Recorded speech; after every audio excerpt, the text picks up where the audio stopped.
کربلا محض جز وقتی واقعہ نہیں، کچھ دنوں پر مشتمل کوئی ایونٹ نہیں ہے، بلکہ حق اور باطل کا فلسفہ ہے۔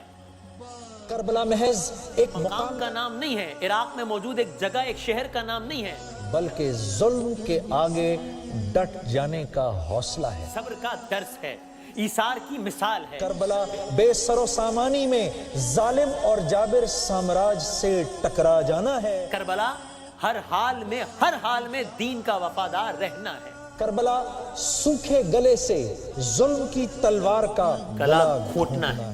ہر حال میں اللہ کی رضا پر راضی رہنا ہے۔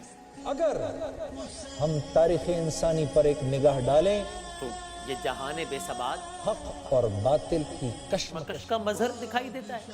اسی کو اقبال نے کہا، شہادت مطلوب و مقصود مومن، نہ مال غنیمت نہ کشور کشائی، یزید قتل کر کے مقصد نہ پا سکا، حسین قتل ہو کے مقصود ہوئے۔ بعد کربلا کس طریقے سے حضرت زینب بنت علی، کس طریقے سے سید سجاد نے، زین العابدین اپنے صبر سے، اپنے خطبات سے یزیدیت کے ایوانوں میں زلزلے برپا کیے اور کربلا کی قربانیوں کو ساری دنیا کے سامنے پیش کر کے باطل چہروں سے نقاب اتارا نہیں ہے۔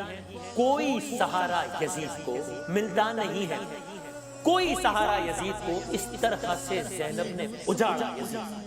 اور خاتون جنگ کر نہیں سکتی تھی، اس لیے خاتون جنگ کر نہیں سکتی تھی، اس لیے خطبوں کی ذوالفقار سے مارا یزید۔